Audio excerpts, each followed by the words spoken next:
moved for a postdoc in Leeds, the UK, in food science, he tells me.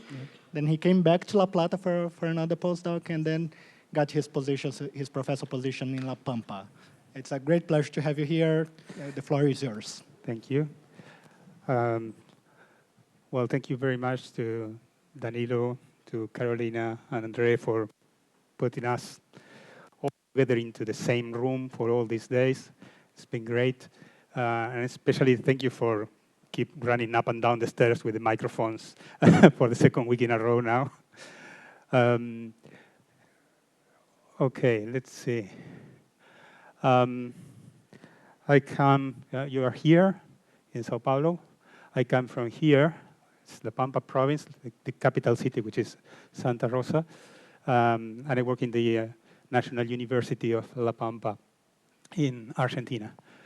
And these people here help me understand or not understand what I'm going to tell you about today. So these guys are actually the people that were discussing with me many of the topics that I am going to discuss today with you. So I'm very grateful for all that I have learned. And what I learned wrongly is not because of them. Okay, granular materials. Let's see, raise your hand if you ever attended to a talk on granular materials. Okay, quite a few. Raise your hand if you ever read a paper carefully about granular materials. Okay, this is less, but there's still a few. And raise your hand if you ever wrote a paper about granular materials. Good. Maybe I won't make you happy. So hopefully I will make happy most of the people in the room. If not, let me know. I pay you some money during the coffee break. Okay, granular materials are, if you already hear about them, is just this, whatever it comes into grains. So small solids, and you pile them up into a container, something, or you drive them through different mechanisms in the industry in general, but also the soil, the sand, and many other materials in the world are actually in the form of a granulate that we have to deal with and understand. And these are much less understood than regular materials that we have been studying for many, many decades and centuries, like the solids and liquids and gases, because these are solids in terms of each grain, but then you have the interaction between isolated solids, and they interact through non-conservative forces because you have friction and inelastic collisions when they come together. So it's more difficult to discuss or predict what is going to happen to a system which is dissipative in nature. So let me then go into the problem of describing a static granular material. I have to be honest, I haven't contributed to the literature in a few years now regarding this subject, so I might be a little bit outdated in terms of literature. So there is probably many more contributions in the last few years that I cannot comment on. But hopefully you will have a good idea of what is going on in this area. So we are going to discuss these points throughout the talk. This is connected more with the thermodynamics. And then we have another slide with points that we are going to discuss connected to the statistical mechanics. So a problem with this is that if you have a static granular material like marbles inside a flask, the material is still, is static, is not moving in terms of the motion of the marbles as a whole solid, right? Of course, there are atoms inside each of those, which are vibrating, etc., because they are solids. But our atoms now are actually each sphere glass sphere there is one of our atoms, and as far as we can see anything, nothing is moving inside. So one thing we have to discuss first is whether that is absolutely static or not. Then we will come to the problem of how to make a statistical mechanics of a system like this, which is not moving at all. So it's not exploring any phase space, in principle. Then, if we manage to get microstates, how can we collect them together and consider them as a macrostate? Like a huge number of microstates can be considered a macro description of the system. In other words, do we have equilibrium states in which we can do this type of approximation? And then there is a huge problem still pending is what are the constraints that we can put on this type of systems? Can we fix the pressure or the temperature? What is the temperature or the volume, etc.? Then a huge main step that one has to do when trying to describe the thermodynamics of any system is to find the macroscopic variables that describe the state. It's, the first step is that we have to have a system that depends only on a few macroscopic variables in terms of the state, the equilibrium states they reach. And so it's still not clear what those are for a granular system, if there are equilibrium states. Then there is a problem of boundary conditions. What is, or the size of the system, what is the minimum size that you need to actually reach thermodynamic limit? Remember, these are macroscopic objects, so generally any sample that you take has only 10,000, a million grains, and that is still very far from our typical, Avogadro's number. It still can be big. And then whether we can, have conservation laws, if we can define an entropy function for this type of systems, if there is an effective temperature that we can measure, equations of state, et cetera, all that we are used to do with thermal systems. So we will go through all of those little by little. And then when we try to develop a statistical mechanics to bridge between the micro and the macro state, we arrive to new questions like, is it possible to approximate the mean values over time with a mean value over microstates, over all possible imaginable microstates of the system? Or if you like, is the system ergodic in the case of granular materials? How can we isolate a system? Right? The ergodic postulate, we apply it to a system which is isolated. It's not exchanging energy, nor volume, nor particles with the rest of the world. Can we do that, or imagine an experiment in that condition for a granular material? And then I will discuss a little bit whether we have an ideal gas model for granular materials that we can solve exactly and compare to, say, simulations or connected experiments. And if we can go beyond that by making a sort of perturbation model on top of that to create more complex models. So in most of these questions, I have tried to do my little grain of sand into the pile of knowledge. So I will tell you mostly what I learned about that process, during that process, and what I have contributed to it. But there is much more in the subject that you can read in the literature. So first, as I mentioned, when you have a glass full of glass beads, and you do nothing to it, you assume the system is static.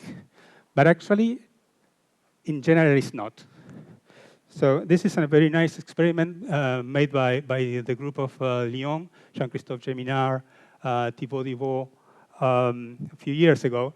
They put a tube with glass beads inside into a room with controlled temperature.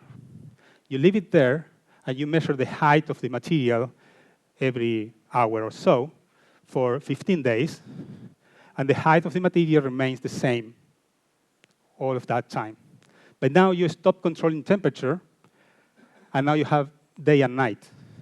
And the temperature changes, and so that there are rearrangements due to the annealing of the contact between the grains. And what you see is something like this. For 3-4 days, the height of the material doesn't change, and then suddenly you see arrangements just because you are not controlling temperature. And then it stays again the same, and then changes again. So this is the other way around. You see like the height of the material growing, but it's actually going down. Luis, Yes. what is the scale of X? I mean, by how much they organize? Like up to 30 millimeters? a fraction of a grain height. Okay. Oh, it's a lot. Yes. So in principle, if you go to the lab and try to do an experiment, and you think your system is static, you have to measure quickly and not wait for too long, because it's going to age, if you like. Otherwise, you will have an extra complication in describing the system. Okay, now assume I do my measurements quick enough. I don't wait for days, or I don't have something cooling and heating my room very frequently or something like this. So the question is how to generate. Luis, Go ahead. because I seen you switch to something else. Granular matter is a thermal. Yes, it is. So can you explain a little bit more what is happening in the contacts that depends on temperature? How much is this understood?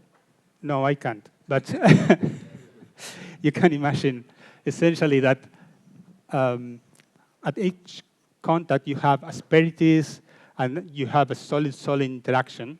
And it's known that if you warm or cool a solid which has a solid-solid contact, those asperities will change, will relax. So your solid as a whole will relax or change configurations. And those are of the scale, so the asperities are of the scale of a few nanometers or something like this. So it's very easy to actually make a contact which is in static frictional conditions to slide just because of changes in temperature. So the system is a thermal in the sense that you cannot raise one particle just by heating the room. So they won't jump as a whole. But the atoms in the contact point, they will change configurations, and you might have a slide between two contacts. And in the case, if you compare the amount of compaction that you have here with those experiments where the column is agitated, how different it is? Oh, it's very, very different. Yes, yes. I will show those agitated experiments in a second. By the way, I know Ezequiel did that for me to mention, to come back and mention this. Will you talk about this model? Okay, so I won't tell you anything, but you can use a model that Ezequiel Ferrero will describe in more detail, which has the same behavior as the column of grains. And it's a very simple model with blocks connected by linear springs on top of an inclined plane, and you hit and cool the springs. So they relax and contract all of the time, and you will see the same dynamic. Actually, this plot is from the model and not from the experimental data. Okay, so the problem now is how do I explore new configurations if the system is static? So the idea is that you just kick the thing. You take your container and you just kick it, and things will move around a little bit. So this is a very famous experiment called the Chicago experiment, because it was done by the Chicago group. What they did is the following.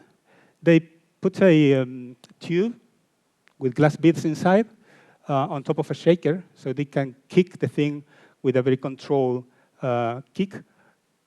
They measure the intensity of the kick as the peak acceleration they get, divided by the acceleration of gravity. This is a very, very common parameter in granular materials. Is the peak acceleration divided by acceleration of gravity is a measure of how strong you perturb your system. And they say, well, let's start at a particular density. At the time, they were using the symbol rho for density, but this is actually a packing fraction.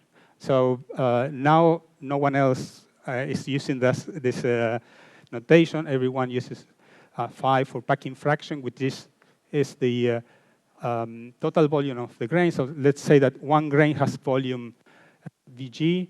Let's make it small v, is the volume of one grain, times the total number of grains, and I divide by the apparent volume that the thing occupies in the container.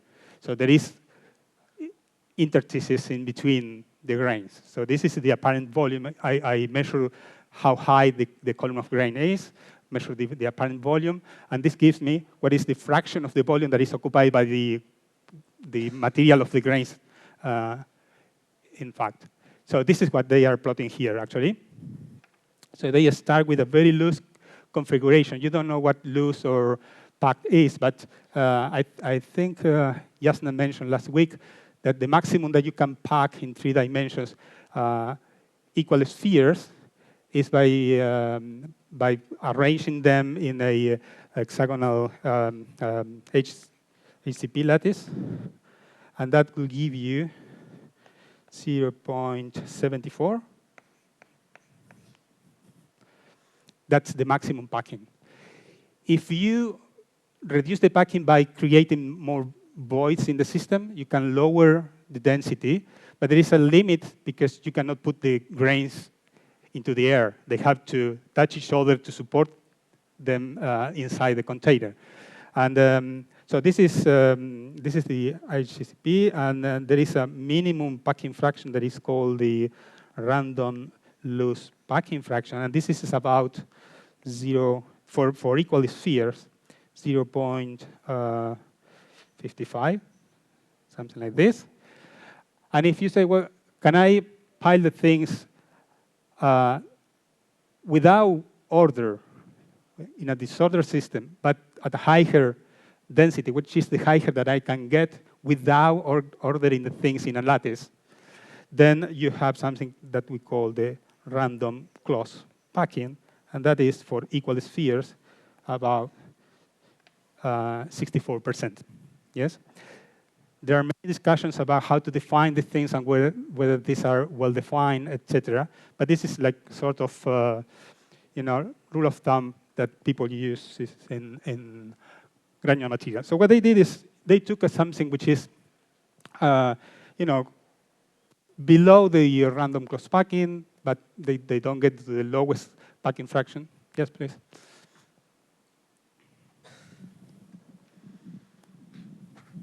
Okay, thank you. Actually, I'm having some sort of, I don't know if it's varied, but if the sizes of the grains are different, what will be the impact? I'm sure there will be an impact. Oh, yes, absolutely. Yes, if you mix grains with different sizes, then you can increase the packing fraction, because I can, put big grains there and then fill the interstices with the small grains. So I increase the volume that I use, right? So all of this is valid only for all monodispersed, same size spheres. And of course, if you change the shape of the particles, you can do even 100% occupancy. So I just take cubes, and I can pile them and occupy the whole volume. Could you please clarify the difference between, sorry, I didn't understand, the difference between RCP and RLP with reference to the isostatic point? Oh, well, for those who don't know, the isostatic point is the minimum number of contacts that I can have in between all the grains that warrants that I can keep all of them static and force balanced and torque balanced. Yes, and I don't think there is a unique value for that. You can actually get many different configurations at the isostatic point with different packing fractions. You can construct them in different ways. Yes, there is not a one-to-one relation. It's not unique, let's say. Okay, so what they did is I start with a very low packing fraction, so the grains are roughly loose, and they kick it with a given intensity. This is not really zero. Let's say it's close to zero. So it's a very light tap. And they tap it for 1,000, 10,000 times. And what you see is that the packing fraction grows as a function of time. Time is the number of kicks. So this is the packing fraction. So you start here, and this will grow a little bit and remain constant after a while. Yeah, so you take, after this steady state, let's call it, you take the mean value, and you plot it there, and that's the point that you see there. Then you don't do anything to the container. You don't take the grains away or anything. As it is, you kick it harder at a different value, yes, a higher value. So what you see is that it will evolve to a new higher packing fraction, a denser system, and you will get a steady state again after a while. There are discussions about how fast it goes to the steady state, and depends on which lab. Then after a decade or so, they solved the issue about why some labs got one law for how they approach this steady state, and others got a different law. But eventually, they get a steady state. And you keep doing this. So you tap 10 times, 1,000 times with a different intensity, and you keep going up. You go up, up, up, up. Then it goes down a little bit. I'm following the black circles here. It goes down a little bit, stabilizes. And they say, well, let's go back. Without touching the grains, you don't remove the grains from the container, you start to reduce the kicks. And you do the same thing again. So now you jump from this state, and you use the gamma value, the intensity that you used here. Let's say you take it here, and you start tapping again. And you will see that it will go back to the original value. So you start in the last point there, circle, and then you go back through the open circles. So you get back the same points. So it seems it's reversible. So the steady states that you got are reproducible by going up or down in this annealing process. Yes? But you're happy until you hit this. And you see that you keep going up and up and up and in density. And you don't recover any of those states, those steady states that you got in the beginning. The good thing is that if you don't touch the system, you don't remove the grains, you end up with the last configuration there. And if you start increasing in the same process back again towards the higher intensities, you will recover this upper curve. And if you go up and down after that process, you will always cover this upper curve here, which was termed since then the reversible branch of the tapping of the compaction experiment. So, okay, this is an irreversible kind of state, but we can, in principle, find reversible and reproducible steady states over that branch. That was a great thing for theoreticians at the time, because that means that there was some way of preparing a granular material and reaching a steady state that can be reproducible. We have a chance to develop a theory of it. So some checks that these are or this could be considered thermodynamic equilibrium, or a sort of it, is that they took the series of taps. These are now individual taps. So you see the whole series after they reach the steady state for here different intensities, different gamma. Yeah, you see different fluctuations, etc. But there is roughly a well-defined mean value. Actually, if you plot the distribution, you see the distribution has a very well-defined mean value. Not always Gaussian, but it has a well-defined value. Actually, this is measured at the top of the container. This is measured at the bottom of the container. So the column of grain doesn't behave the same way at the top and at the bottom, and also in the middle. It will explore different states, but they, of course, are at different pressures, if you like. And one thing is that they did this distribution for all the data, or just the initial half or the second half of the data, and they see that the distributions are the same at the beginning, at the end. So it seems it's not evolving over time in terms of the fluctuations, right? And there is another group at the time that was doing similar experiments in RENs. And what they did is, for example, starting from different packing fractions, and they hit the system with the same intensity, the two systems with the same intensity, and they see they both go to the same steady state. And they have the same mean value, same fluctuations, etc. So this was a chance to say, well, we can probably do a simple theory on that. Then there is the problem of how can you actually impose constraints to this system and fix the volume or fix the temperature, fix something in the system. This is a very little study, actually, and there are not many experiments on that. But this is one that I like from the lab of Karen Daniels in North Carolina. And what they do is they have a table with disks. That's their granular materials, and they can use a barrier to pull with a certain force from the barrier, so impose a pressure, or fix the barrier in a particular place and fix the volume.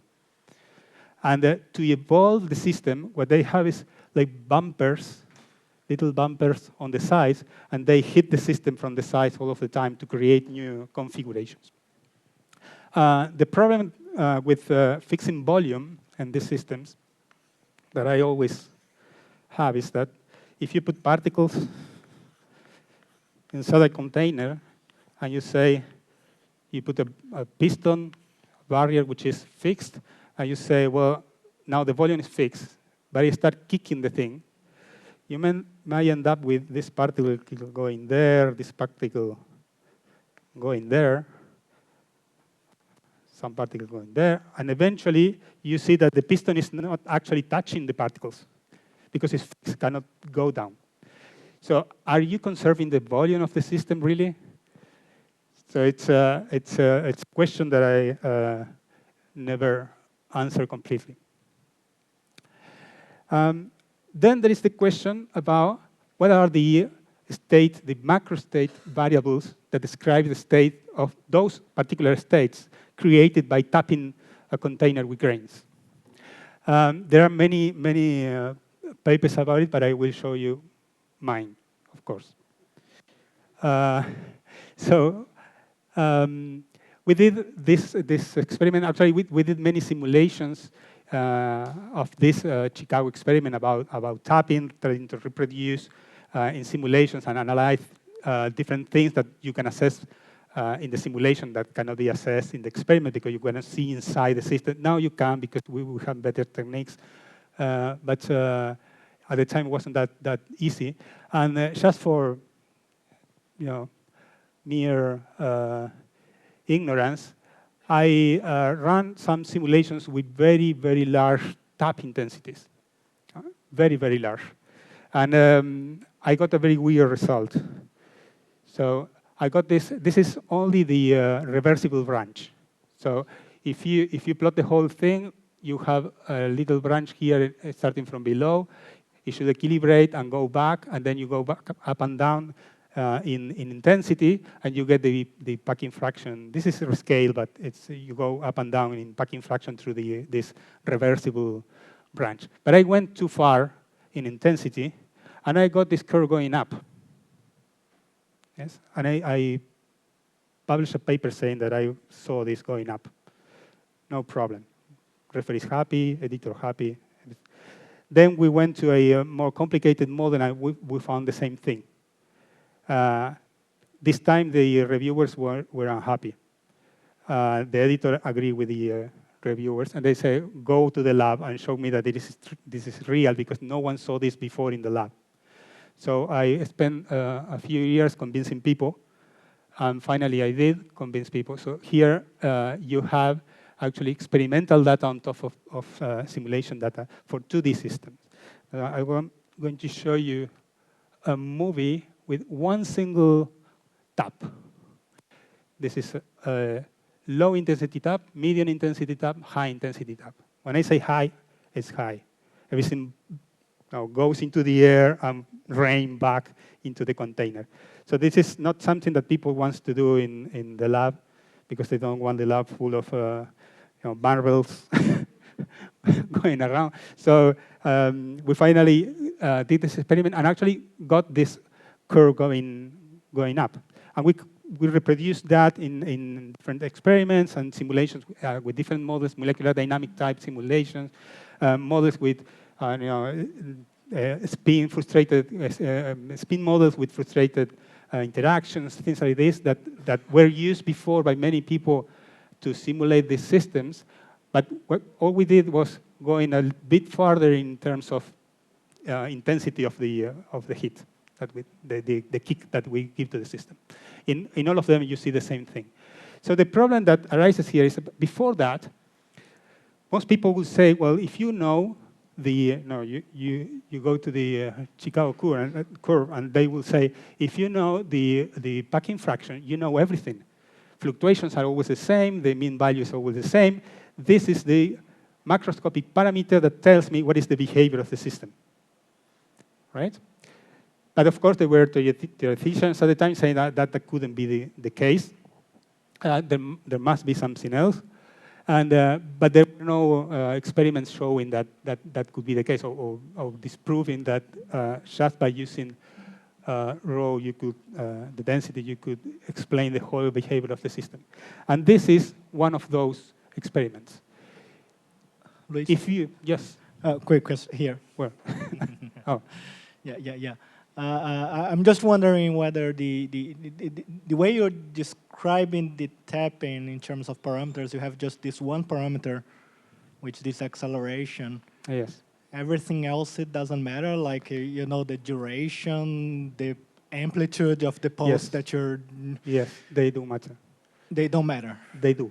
They do matter. Yes. Okay. So usually, when you try to compare experiments from different labs, they don't agree in quantitative terms. You always see this shape, but you never see a quantitative agreement between different labs. Yeah. We know, maybe, yes, I will comment a little bit on that, because we now know some details that have to be taken into account to make sure that you can have the same experiment in different labs. So one of those is the height of your granular material inside the tube. If you do it with a different height, you will get a different curve. Same shape, but different numbers. Okay, so the problem with this curve is this following. If density is all that matters, or if you like volume, because people usually speaks about in terms of volume instead of density, you can just the apparent volume. You can just take volume here and density here, and you plot everything in terms of volume. Some plots will be in that variable. If density tells you everything, so is this system with this density the same? The state that you reach for the system at this density is the same that the one that you reach at that density is the same density, right? These two have the same density, but I prepared those with very different intensities of kick. So how could they be the same. Well, actually, if you measure the density fluctuations, they don't agree. So you can see that those are different states. The proposal that was proposed back in 2005, something like this, was that you also need the pressure at which the system is. So you need to measure the pressure in the system, or the force moment tensor. We will, I don't know whether you guys know this or have used the force moment tensor, but this is the stress tensor, only that you multiply by the volume. So this is an extensive quantity. It's not intensive like the stress. So if the system is static, you don't need the velocity. The particles are not moving, so you don't have the velocity and the kinematic pressure that you have in a gas or a liquid. So that is gone from this equation, and you only keep the virial, which is the product of the radius or the distance from the center, from particle to particle, the center of the particles, times the force that they exert on each other. The diagonal of this in a normal liquid or gas would be the pressure, what we would define the pressure. The trace of the diagonal is what we define the pressure. In a granular material, you have, this is a 3x3 matrix.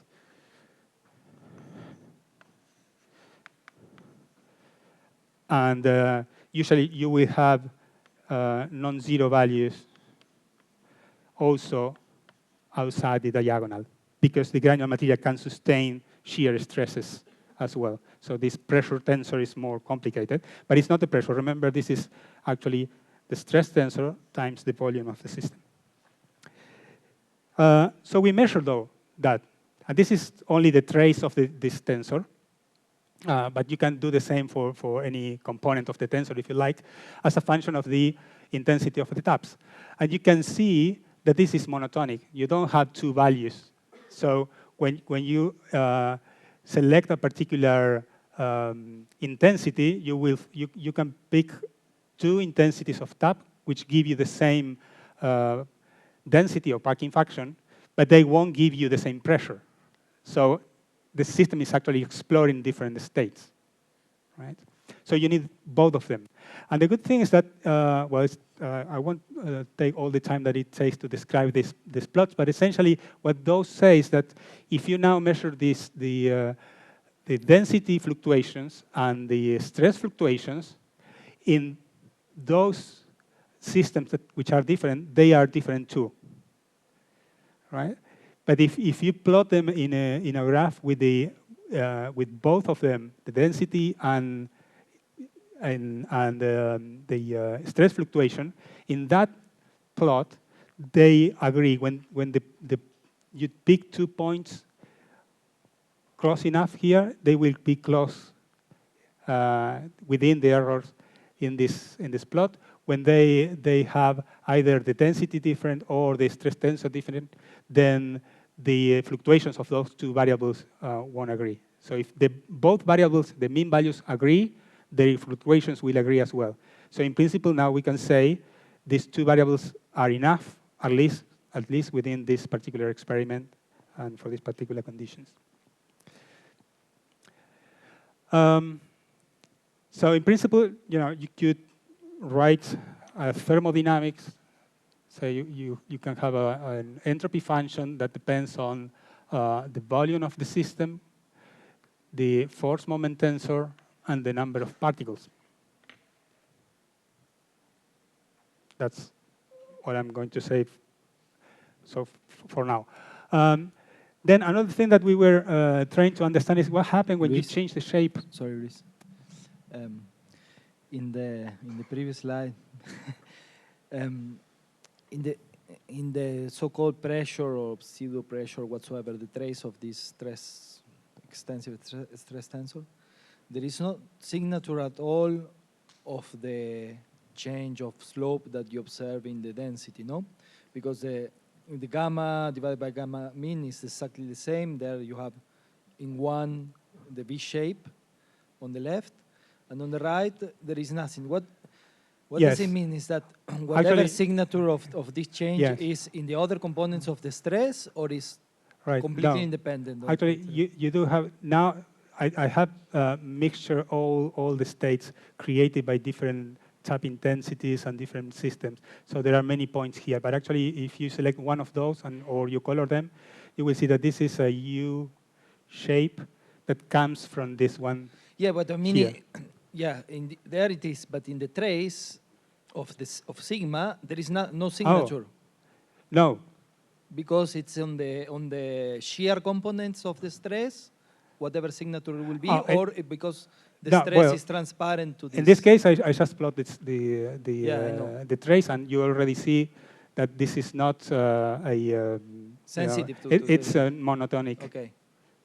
So essentially, you can think of it as if I hit lightly the system, it will jump a little bit and come back into a static position with a very little pressure exerted on the boundaries. If I hit very strongly, it will fall from a very high altitude, and the grains will collapse and interlock between them and exert a lot of pressure on the boundaries, essentially. Yeah, and that is a monotonic kind of thing. Yes, go ahead.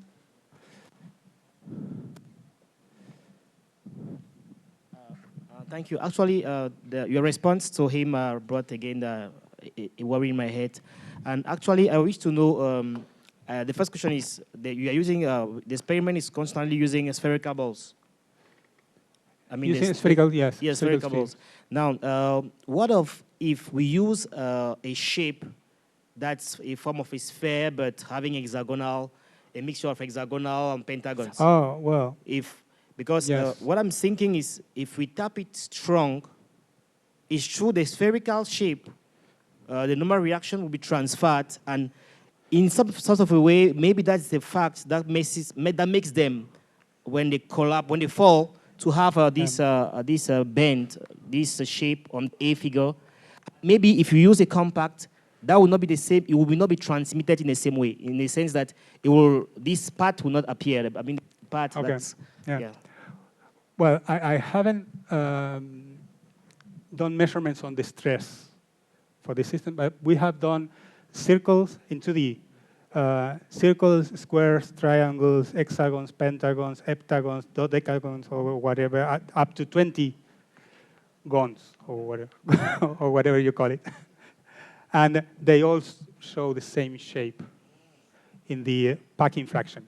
The only difference is that if you choose one of these, which can tessellate the space, like the square or the triangles or the regular hexagons, then you see this at the higher value because they can actually go out to packing fraction 1 because they, at very low tapping, they are there and they fill the whole space. You have no defects in that limit.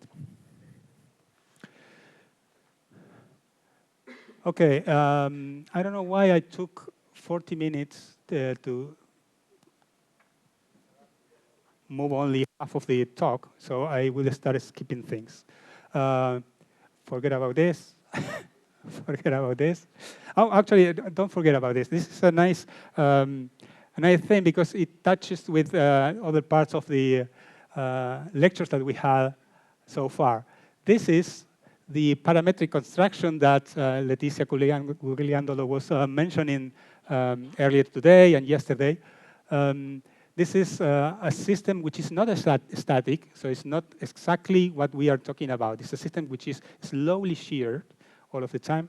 And this is a paper by Hernan Maxe and Jorge Kurchan, in which they show that you can define very well, you can set a very well-defined temperature in a shear granular material. So you can do things measuring the correlations and the response function also in this type of materials. In this case, because you have one single slope, this is, I think, it's plotted the other way around. That's why it's the slope, so it goes like this instead of like this. But because you have one single slope, one single is not a broken line, then in principle you can say there is one single temperature that equilibrates the system in this case. Well, but this will take a lot of time. I would like to mention this in particular. So the thing is, actually, this was written before the Chicago experiment was done by Sam Edwards in 1989. And then a few years later, he wrote a paper saying, well, I was sloppy. I had to add some terms to this discussion. And he said, well, we have to add this stress parameter, this force moment tensor that I mentioned. But essentially, this has moved the community a lot for the last 30 years or so. So in a very, very brief manner, I will try to tell you what is the main idea and what people has been after for a long time, trying to either prove or disprove this conjecture that Sam Edwards did. So the thing was, he said, let's define what a static configuration is. He said, well, you give me all the position of all the grains in the container plus all the contact forces between the grains, right? That should be enough for me to calculate everything in the system. Notice that in statistical mechanics, usually we talk about the positions and momentum of the particles, but these particles are still, they don't move, right? So instead of that, I use the forces. And he said, well, there must be a micro-canonical ensemble somewhere. If I confine the system in a particular way, isolate the system in a particular way, there must be a situation in which the system will explore with equal probability all the possible microstates. So he said, let's go for it. He said, well, the state will be defined by the number of grains, the volume, the parent volume they occupy, and the force moment tensor, this matrix that I mentioned, right? And he said, well, in that particular state in which I can fix those, and the system, when I kick it, explore configurations, then the macro state will be compatible with having all the micro states explore with a flat measure, all of them with the same probability. So he wrote the number of states as a function of the volume, the stress, and the number of particles by simply saying, well, this is a delta function of the volume, and I have a volume function that given the position of the particles, I can calculate what is the volume they occupy. And given the positions and forces between the particles, I can calculate what is the stress inside the system. So they have to comply with that stress. But I have to add one additional condition that we usually don't do in statistical mechanics, which is that the grains have to be mechanically stable. So all the forces on each grain and all the torques must equilibrate so that they don't move, right? So I have an extra function here. And he said, well, there must be an entropy, which is lambda, because now I cannot say what the Boltzmann constant is in this problem. I have no temperature, so let's call it lambda, log of the number of states. And then he said, well, you can never do that, like in the microstate, you can never isolate a system, etc. So you go into a sort of canonical ensemble or grand canonical or whatever. So let's imagine that just kicking the system, because you don't control the volume is actually fluctuating all of the time. You don't control the stress because it's always fluctuating between one kick and the following. So let's call that a sort of canonical ensemble. And so what you do is what Mauro Copelli actually taught us last week. You now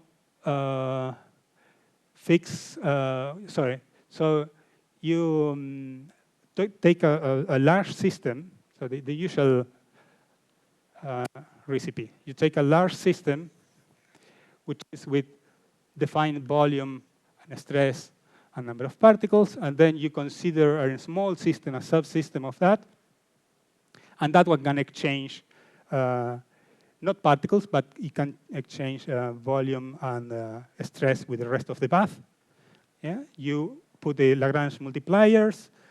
That will be X and alpha here. And he took the liberty to use new words. So you can be famous after introducing new words in science. So he called this compactivity, and he called this angoricity. And you end up with a partition function, which has the exponent of this volume function that we had there, divided by your Boltzmann constant, the new Boltzmann constant, and the compactivity, and same thing for the stress part with the angoricity. And you still have to count that, make sure that the state is equilibrated in terms of forces. So he has this extra function here that is 0 or 1, depending on whether the state is equilibrated or not, in terms of a static thing. And as a result of that, you define a free energy function, which is connected to the log of the partition function. Okay, that's it. It's just doing the same thing. Actually, it's a very funny reading his paper because he doesn't do anything of it. He said, well, he drew a table and say, well, in thermodynamics, I call this way, and I just copy a different letter on, on the other side of the table, and he said, well, this is equivalent to each other. The only thing new here is that I assume that if I can fix volume and stress, this will be sampled, all the states will be sampled with equal probability. Sorry? Lambda is the Boltzmann constant, but it's not Boltzmann. It's your KV, because you know this has no units, so it's number of states, and the entropy must have units of. In thermodynamics, is energy, so you have to put the you have a constant that renormalizes for the units. Here, this will be volume, so you will use a lambda that has units of volume, but no one uses it. You just divide by lambda everything, and you plot everything, or you assume lambda is 1, and that's it. So it would be nice to actually design an experiment that allows you to measure what lambda is. No one did that, as far as I know. And then finally, I think did I run out of time? Almost. But I want to discuss this because I think I'm probably wrong, and maybe you can ask the right questions for me to rethink the problem. So there are two things related to ergodicity.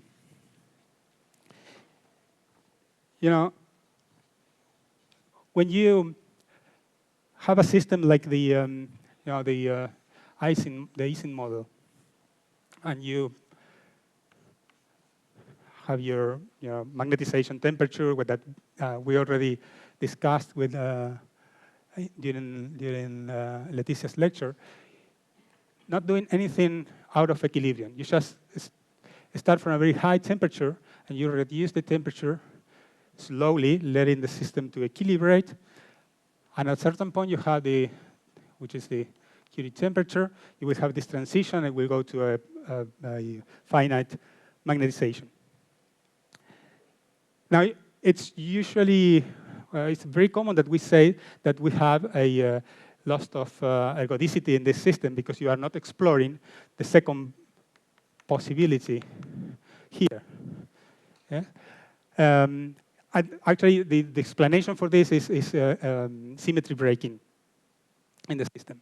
But it's not that we have, the ergodicity has stopped functioning here, because ergodicity is only valid in the microcanonical ensemble. And this is not microcanonical because we haven't fixed magnetization. We let the spins go the way they like, right? So the ergodicity is only applicable within the microcanonical system. What happens here is that you have, if you start with a very large system and you are in the microcanonical stage, so you fix magnetization, and let's say the other variable temperature, I don't fix energy, but temperature. So in terms of magnetization, and its conjugate H, I fix magnetization instead of the external field, right? So my system, if I go to in equilibrium, if I go to a temperature which is below Tc, will phase separate. So I will have a line that's, because the lowest energy is achieved by reducing the interface between the spins up and the spin ups. So I will have spin ups and spin down, for example, right? Now I change this into a system. I want to study a system in which the magnetization fluctuates. So I don't fix the magnetization. What I do is I put a small subsystem inside this one.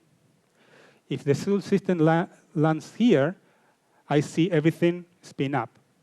If the subsystem lands here, I see everything spin down. So if I repeat this experiment again and again and again, I will explore both, depending on in which side of this interface I am.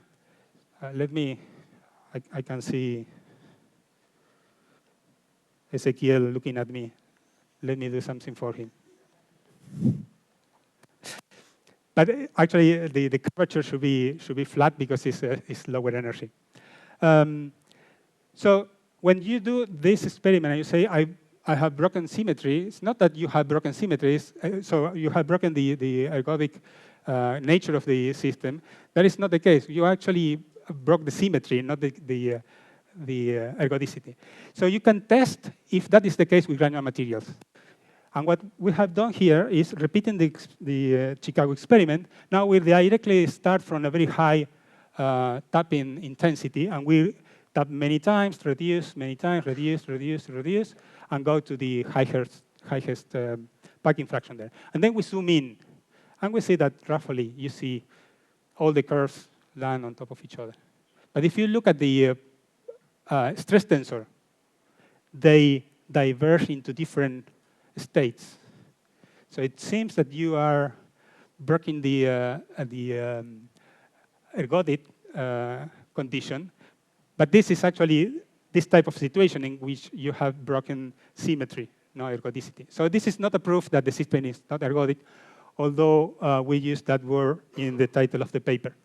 And one interesting thing about this is that the point at which those curves diverge, that you can observe clearly in the stress, although you cannot observe them clearly in the packing fraction, is exactly the point at which the intensity of your tap is unable to break all the contacts. So you have a portion of your grains that haven't detached from each other. So you keep the history, because the friction force has a history in it. So you keep the history in some of the contacts in the system. Once your kick is high enough to break all of the contacts, then a new contact forms for each particle, and you forget about the previous condition. So this happens. So this curve is the same in all cases until you go to a lower intensity, low enough, so that some of the contacts still remain from tap to tap. So you keep memory from the previous state. Okay, and how bad I am? Okay, 1 minute. This is going to be tough. Okay, and this is what I call the ideal gas for granular system. This was invented by Ashwin and Bowles. This is the first paper I managed to find, but they have better explained papers later on. So look for the following papers after this PRL. They take the time to explain you with more detail everything, because they have more space in regular length papers. They do this. This is a granular material in 2 dimensions, thin enough to avoid that the particle that is on the top touches the particles. For example, this particle cannot touch this one because the system is too thin, and this one will keep them apart. If your system is thin enough to warrant this, then there is only one way of putting the particles, one on top of the other, and you can never actually make one particle go through and go to a lower position. They have to be ordered in terms of sequence. But then there are two basic configurations. You can either have a particle after another one that crosses and touches the opposite wall, or you can have two particles touching the same wall. In the limit of zero friction between the particles, you cannot have a third one, because the middle one will slip away. So it's always or you cross, or you keep one particle touching the same wall, and then you cross. So you have to go this zigzag kind of thing. And the configurations that you can reach are easy to count. This is a binomial distribution. It's easy to count how many configurations of this you can have. And you can calculate what is the volume that each one of those occupy. So you can actually come up with the exact entropy function for this particular granular material. The exact one, not an approximation. This is exact. It's a very simple calculation. So you have the entropy for a particular system. So there is a system that can be built, and the entropy can be calculated based on assuming what Edwards conjecture, right? That all the states, if the volume was fixed and the stress was fixed, will be explored with the same probability. And then you can, of course, go into the canonical ensemble, etc. And you can. The good thing is that once you have the entropy, you have all the thermodynamics, and you can calculate exactly fluctuations, the distribution of states, so the states, distribution of states, etc. So the lines that you see in all those plots is the prediction by this model, which are exact, and the symbols are molecular dynamics type simulations over this system. And you can see that they don't agree as good as we would like it to agree. So, and this is a test of the ergodicity hypothesis in this case, because you have solved the whole system, and what you see is that tapping the system, this system in particular, is not exploring the canonical ensemble the way it should if in the microcanonical the model works. So, sorry, the blue, you should look at the blue ones, because it's a simulation with frictionless particles, and this is exact for frictionless particles. The red one is with friction. So it has a similar shape, but it's not the same. So and with this... What happens with the stress tensor? We didn't calculate that. Okay, but yes, we according yes. to the ansatz by Yes. Edwards, you should have a Yes. fixed Yes. stress matrix in order. Yes, in this case, we have forgotten about that. So the whole model relies only on positions of the particles. It's not including the stress. So in this case, it's a partial canonical ensemble, and actually, let me see. It could be nice if you have a look at this paper. This is also authored by Sam Edwards, was one of his last papers, and they show that there is an interdependence between the two ensembles, the stress and the volume, and you cannot do only one of them. And that's what we usually do. Most authors take one or the other because it's easier. But they show that it's not correct to do that. And with that, let me conclude. I would say essentially that the description of these static granular materials is still not complete. There is work to do. Using, to my taste, using equilibrium statistical mechanics to describe systems like this is probably wrong. We should go through a different path. And we force, in trying to make analogies with the easiest statistical mechanics that we can draw, we force these systems to follow us instead of we following what is the actual thing that you can measure in the experiments, etc., etc. If you want to start learning about this, there are 3 nice review papers that I recommend in there. And well, finally, we have heard about Nobel Prizes all week long. There is none about granular materials, so maybe you have a chance to get one. Thank you.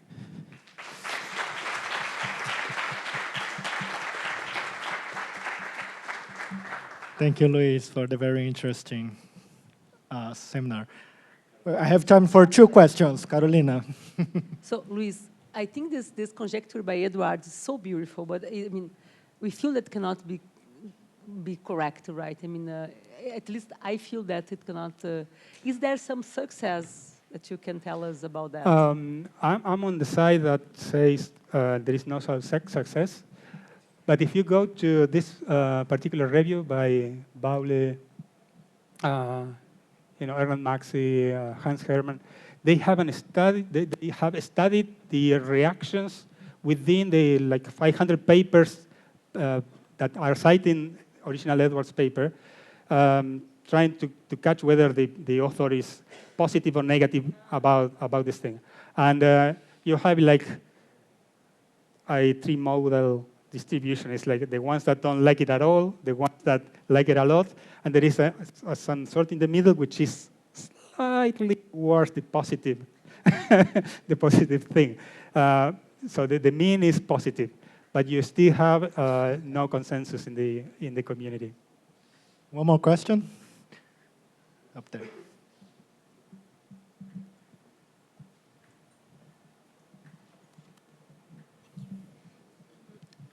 I have a question about the experiment with the discs inside the container with the piston. Which one? Sorry? It's in the first slides. Okay. The discs. No, I think the next one. Next one. This one.